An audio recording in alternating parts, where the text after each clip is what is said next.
Hello again. Welcome to Proof Weight Loss Surgery Works. It is I, Bandedwendy, your Monday vlogger. Number 2 for today. This week's topic, it's a good one. Inspired by a conversation I was having with a good friend. Do you have traps or triggers?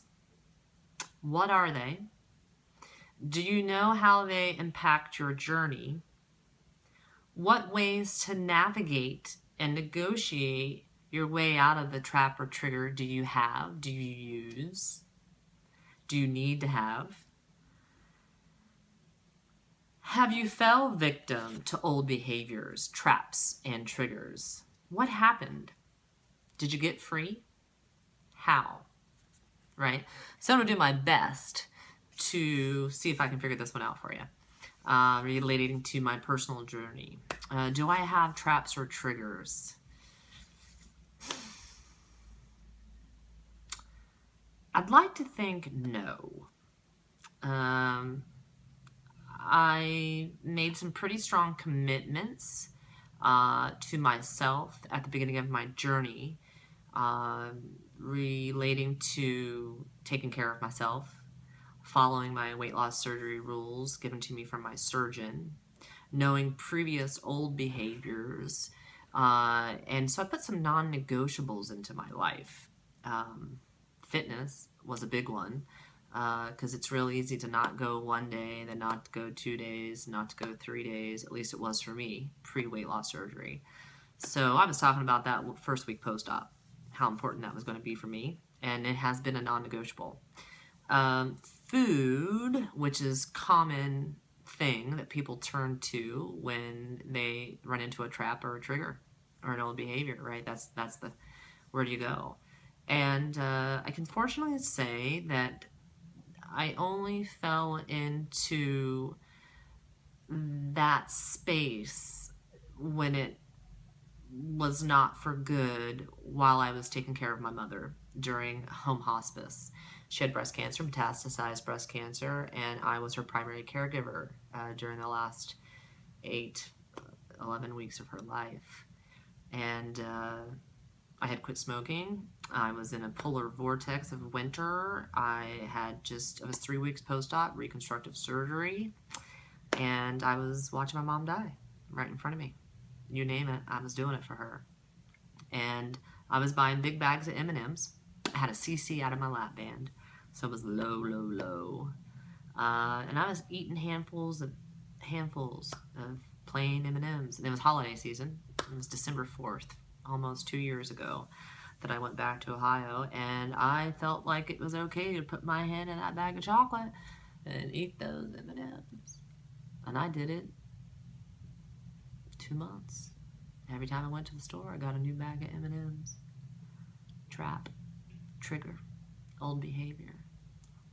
Most intense emotional pain I've ever been through in my life. And I got back to LA.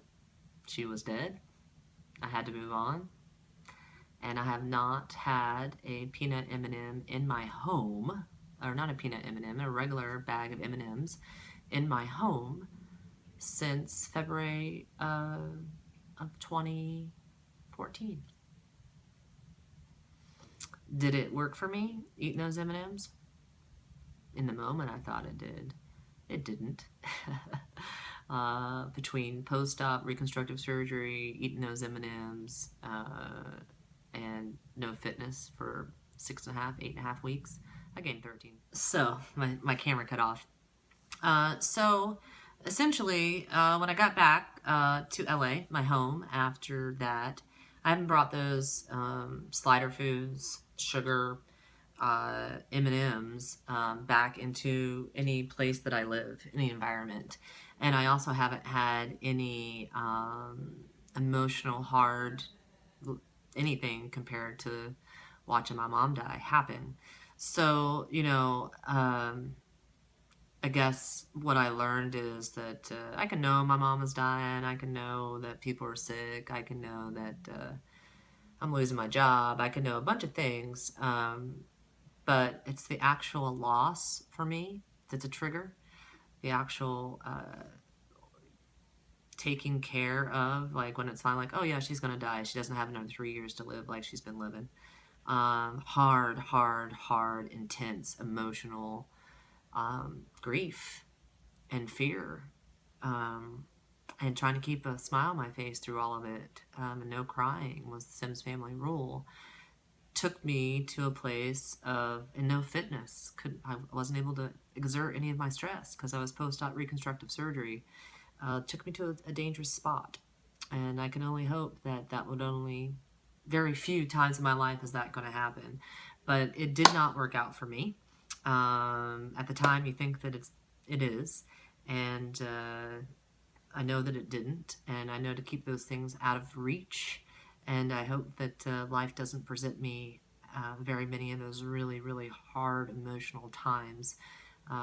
Nothing have I've ever been through in my entire life has been that hard. So I hope they're few and far between. So yeah, I got set free. I lost those 13 pounds. I've actually lost an additional 10 pounds. I'm at my lowest weight ever. I still eat chocolates, but not M&Ms. So I made a choice and cleaned up my environment, and I haven't had that type of emotional pain to deal with again. So for now, I'm doing okay. Anyway, thanks for watching. Would love to know how you handle traps and triggers on your journey, and what is the impact? How do you get away from them? What do you do? How do you recognize them? What happens if you let them happen and they take over? Not a good thing in my world. All right, thanks for watching. Bye.